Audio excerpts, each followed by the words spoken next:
Bonjour à tous, c'est Ejewan. Aujourd'hui, on se retrouve pour parler du Grand Prix de Formule 1 de Bahreïn, justement avec la reprise de la saison de Formule 1 2022, avec la victoire de Charles Leclerc et de Ferrari.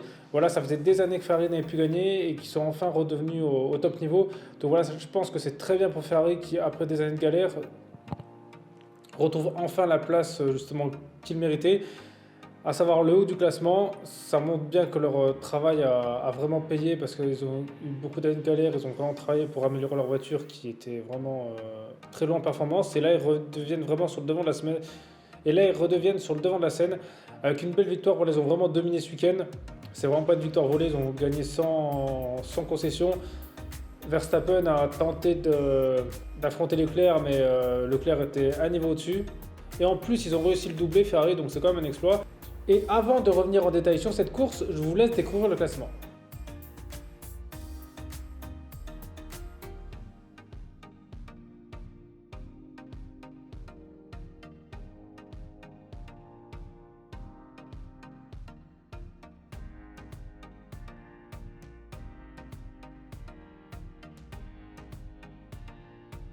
Donc comme je l'ai dit, ce fait la victoire de Charles Leclerc sur Ferrari pour cette première course de la saison. Ensuite, le deuxième, c'était Sainz. Alors dans cette course, justement, les Ferrari ont eu pas trop de mal, même si Sainz, on va dire, arrivé à faire le podium grâce à deux erreurs de Red Bull. Notamment déjà Verstappen qui en fin de course a eu un problème de batterie, ce qu'ils ont dit à la radio, après est-ce que c'est ça ou autre chose, on ne sait pas. Donc il a dû abandonner. Et Perez, dans le dernier tour, eh ben, justement vu qu'Hamilton il lui mettait la pression, il a fait un tête à queue. Donc voilà, ça faisait que les deux Red Bull étaient out à la fin de la course. En plus justement avec le pilote champion du monde en titre, eh ben, qui reviennent et qui commencent par deux abandons, c'est quand même limite on va dire comme entrer en championnat. Et même quand ils étaient encore en lice, ils n'arrivaient pas à doubler Ferrari. Voilà, Verstappen a tenté justement plusieurs fois d'attaquer Leclerc, mais Leclerc a été intelligent, a bien utilisé le DRS, a bien attaqué, n'a pas laissé Verstappen le dépasser. Justement, il a bien fermé la porte et je pense que Verstappen, ça a dû l'a embêté un peu justement d'avoir quelqu'un qui a du répondant parce que je sais que Leclerc il n'aura pas peur d'aller au crash et c'est ça qui est bien, c'est que justement au moins on a un adversaire vraiment à Verstappen parce que c'est vrai qu'Hamilton des fois il était un peu on va dire en retrait, je veux dire, il allait moins au contact, il était moins agressif que Verstappen, mais Leclerc, il est du même niveau, donc là, au moins, on aura une belle bagarre. Et c'est pour ça que même Verstappen, j'ai vu qu'il n'était pas si agressif que contre Leclerc, parce qu'il a tenté des petites choses, mais il a quand même pas trop fait le kamikaze. Donc je pense qu'il se méfie quand même de Charles Leclerc.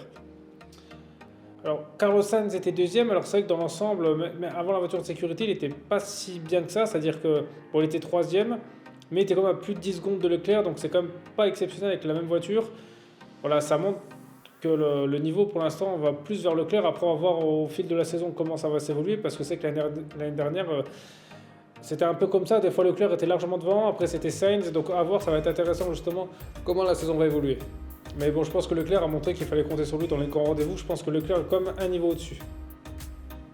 Ensuite, le troisième, ça a été Hamilton. Alors pour lui, c'est une très belle place parce que c'est que la Mercedes, elle était vraiment pas du tout au niveau. En plus, et des niveaux stratégiques, c'était vraiment pas ça du tout. C'est que la Mercedes de cette année me fait penser un peu à la Ferrari qu'il y avait il y a 2-3 ans, donc c'est-à-dire une voiture qui n'est pas capable d'aller chercher la victoire à la régulière. Parce que là, c'était compliqué, même si c'est vrai qu'ils ne sont pas si loin que ça que des Red Bull et des Ferrari. C'est-à-dire que la première partie de la course, j'ai trouvé qu'ils les suivaient quand même. Donc je pense que la voiture, elle a vraiment du potentiel s'ils règlent leurs problèmes qu'ils ont. Il y a quand même moyen de revenir aux avant-postes parce qu'ils sont quand même pas si loin que ça. Ils sont pas largués comme Ferrari, par exemple, était largué l'année dernière. Ils sont quand même loin, ils sont quand même là. Donc il y a moyen justement de faire quelque chose si ils règlent leurs problèmes. Mais stratégiquement, c'était pas bon parce qu'ils sont arrêtés trop tôt. C'était surtout pour Hamilton, hein, il l'a fait arrêter trop tôt. Le résultat, il s'arrête à chaque fois en avance. Le résultat, il devait changer toujours ses pneus en premier et en plus il mettait des pneus qui ne correspondaient pas parce que les pneus durs c'était pas les mieux, c'était les pneus médiums. Donc voilà, Mercedes, il va falloir qu'ils augmentent ça, mais l'année dernière aussi ils avaient des problèmes de stratégie, moi c'est plus là-dedans que devrait s'améliorer. Mais en tout cas c'est vraiment bien comme pour Hamilton qu'avec une voiture à peu près pas terrible, ils reviennent. De toute façon Mercedes a préparé pour leur retour à Imola que normalement ça devrait aller mieux et que là ils vont essayer de limiter les dégâts. Donc c'est quand même un bon résultat parce que je pense que ce podium ça va les aider pour la confiance parce que s'ils avaient commencé par vraiment un très mauvais résultat, ça aurait été plus compliqué. Là, je pense que ça ira un peu mieux justement grâce à ce podium. Ensuite, le quatrième, ça a été Russell. Alors, pour l'instant, de ce qu'on a vu, pour moi, je trouve qu'il est à peu près au même niveau que Bottas quand il était chez Mercedes, c'est-à-dire qu'il n'est pas si proche que ça d'Hamilton. Il est pas loin, mais pas assez proche pour le rivaliser, donc je pense pas trop qu'il va l'embêter cette saison. Donc c'est vrai que beaucoup attendaient ça, le duel entre Russell et Hamilton, parce que Russell avait battu Bottas, mais moi je pense que Russell est quand même pas encore au niveau d'Hamilton. Ensuite, le cinquième, ça a été Magnussen. Alors, c'est une belle surprise parce que les As, l'année dernière, c'était la pire équipe du plateau. Ils se prenaient voilà, un ou deux tours d'avance, ils valaient rien du tout. Et là, justement, cette année, ils retrouvent leur place qu'ils avaient avant, justement, toute cette mauvaise période. À l'époque, justement, où ils avaient commencé, parce qu'ils étaient souvent dans les 5-6 premiers. C'était quand même pas si mal que ça avant As. Mais c'est vrai qu'on dirait que je pense que c'est un peu calqué sur la performance de Ferrari parce que vu qu'ils ont le même moteur, et en plus, la Magnussen qui est cinquième, c'est quand même pas mal parce que c'est vrai que ça faisait un an qu'il n'est pas roulé, il arrive, il revient. C'est qu'il était quand même pas si mauvais que ça, je pense, Magnussen. Et je pense que cette année, pour le Mick Schumacher, ça va être très compliqué parce que si toutes les courses, ça se passe à peu près comme ça, c'est-à-dire Magnussen, il lui met une tempête, je pense qu'ils vont pas le garder. Je pense qu'à mon avis, ça va être cuit pour lui parce que c'est vrai qu'avec Mazepin, au final, c'est deux pilotes qui n'ont pas un niveau exceptionnel, on ne sait pas lequel est le meilleur. Mais là, s'il y en a un qui met vraiment un gros écart de performance entre les deux, là, je pense qu'ils ne vont pas le garder parce que c'est compliqué de le garder, même si c'est le fils de Schumacher.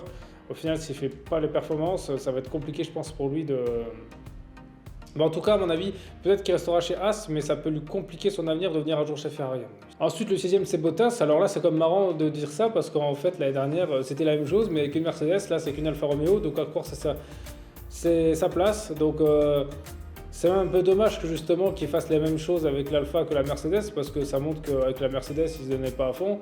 Là, elle est peut-être plus motivée. Voilà, peut-être ça le motive un peu plus d'avoir un équipier moins expérimenté, être un peu le pilote numéro un.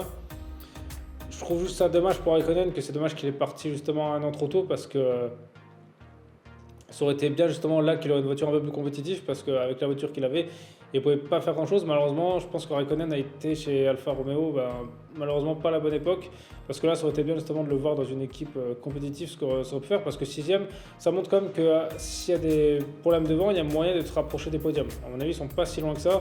Et à voir sur le reste de la saison s'ils arrivent à maintenir ce cap, mais c'est vrai que c'est pas mal. En tout cas, c'est toutes les voitures qui ont un moteur Ferrari qui ont pris vraiment un gros gain en performance.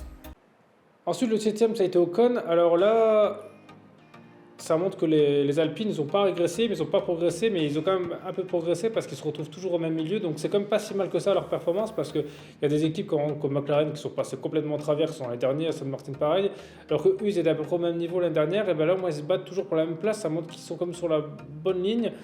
Et s'ils continuent comme ça, il y a moyen qu'il y ait quelques places parce que c'est quand même pas mal de réussir justement à se maintenir à le même niveau après un changement de réglementation parce qu'on prend par exemple Mercedes, ils n'ont pas réussi, eux ils ont réussi donc c'est quand même pas mal.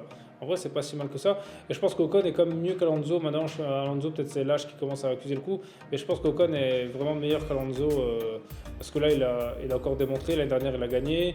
Ensuite, Tsunoda fait 8ème, alors c'est pas mal parce que Gasly a abandonné sur le moteur qui a pris feu, mais même il était devant lui, donc c'est vrai que Tsunoda il se réveille un peu. C'est vrai qu'avec l'année dernière qu'il a fait, je pense que ça justement ça a peut-être dû le réveiller. À mon avis, je pense que l'intersaison là, il a dû vraiment travailler et voir tout ce qui allait pas, parce qu'il arrive quand même maintenant à faire à peu près jeu égal avec Gasly, donc on va dire c'est bien pour lui sur tout ce qu'il faisait l'année dernière, quoi.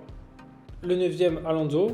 Donc là, j'en ai un peu parlé. Après, les Alpine et AlphaTauri qui restent à peu près dans le même niveau. Donc c'est vrai que c'est des équipes qui restent à peu près au même place. Donc je pense que ça va être la bagarre justement de cette année entre AlphaTauri, à mon avis, et Alpine. Ça va être intéressant de voir qui va l'emporter à la fin. Et le 10ème, c'est Zhou. Alors je sais pas trop comment ça se prononce en chinois, mais c'est le coéquipier de Bottas, donc c'est quand même pas mal pour sa première course qui marque un point. En plus, je pense qu'un Chinois qui marque un point en F1, ça doit faire longtemps que c'est pas arrivé, parce que c'est quand même un pays qui est pas trop représenté en général à la F1. Donc voilà, c'est quand même bien pour sa première course de marquer des points. Ça montre bien que les Alphas sont dans le coup, parce que pour un pilote inexpérimenté, arrive quand même à marquer son premier point dès sa première course. C'est que la voiture a quand même du potentiel, je pense. Et ensuite, pour moi, les grosses déceptions, alors c'est les McLaren, parce que les McLaren l'année dernière, ils étaient comme, on va dire, à la place des 5e, 4e, voire des fois sur le podium. Là, cette année, c'est pas rattrapable. Je veux dire, quand on commence la saison, par exemple, je sais pas, autour de la 7e, 6e place, comme par exemple Mercedes, on peut voilà, améliorer la voiture et réussir à être sur le podium, à gagner et voilà, revenir. Même comme Ferrari ont fait. Mais là, quand on est dans les derniers, là, c'est pas possible, c'est pas rattrapable. Je veux dire, ils peuvent pas trouver des améliorations qui vont vraiment tout changer la voiture, qui va gagner presque une seconde au tour. Là, c'est quasi pas possible. Je pense que le développement sur la nouvelle technologie n'a pas été bon. Et McLaren, là, ils retombent justement dans leur travers qu'ils avaient eu il y a quelques années.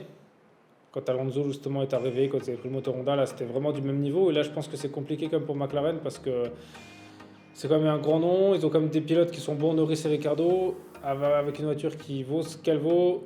Je les vois difficilement quand même atteindre les points cette année. Et Aston Martin qui régresse encore pire parce que là, ils étaient l'année dernière. Alors même si c'est vrai que Hülkenberg il revenait, Stroll, c'est pas le meilleur des pilotes qui existent. Leur équipe, elle est quand même pas. Voilà, la voiture, elle est vraiment pas du tout au niveau. Ils sont au même niveau à mon avis que les Williams. Donc ça montre que les Williams, ils essaient de progresser quoi, un petit peu. Et que les Aston Martin, elles régressent. Et c'est quand même compliqué, je pense, pour un nom comme. Parce qu'Aston Martin, c'est comme un gros constructeur. Donc c'est compliqué quand même de finir dans ces positions. Et de régresser comme ça. Et je pense que et c'est pour ça que eux, ça va être compliqué. À mon avis, Vettel, il va passer vraiment une très longue saison et à voir comment il va réagir parce que là, ça va être compliqué de finir dans les derniers et presque à chaque course. Donc voilà, c'était la première course de la saison 2022. Alors pour moi, je pense que les résultats là, il faut les garder dans un coin de sa tête, mais ça va évoluer au fil de la saison parce que justement, c'est des nouvelles voitures, il faut encore qu'ils évoluent. Voilà, je pense que les écuries n'exploitent pas encore leurs voitures. Donc je pense que ça va être assez compliqué justement de savoir qui va gagner à la fin de l'année. Parce qu'en début de l'année, justement, avec des nouvelles voitures, de nouvelle ère, il suffit qu'un constructeur, justement, il trouve quelque chose pour l'améliorer et qui marche mieux. Voilà, Red Bull, c'est des spécialistes de ça parce qu'en général, sur une saison, c'est toujours eux qui progressent le plus.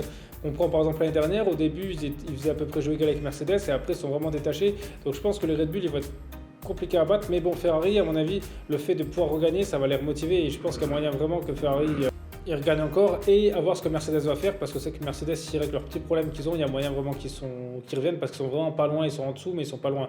Donc je pense que ça peut être une belle bagarre à 3 et qu'à mon avis, il y en a un des trois qui va peut-être se distancer et peut-être ça peut jouer en fonction des circuits parce qu'il y a ça aussi, là on a eu un seul circuit, il y a peut-être des circuits où des voitures vont marcher mieux que d'autres.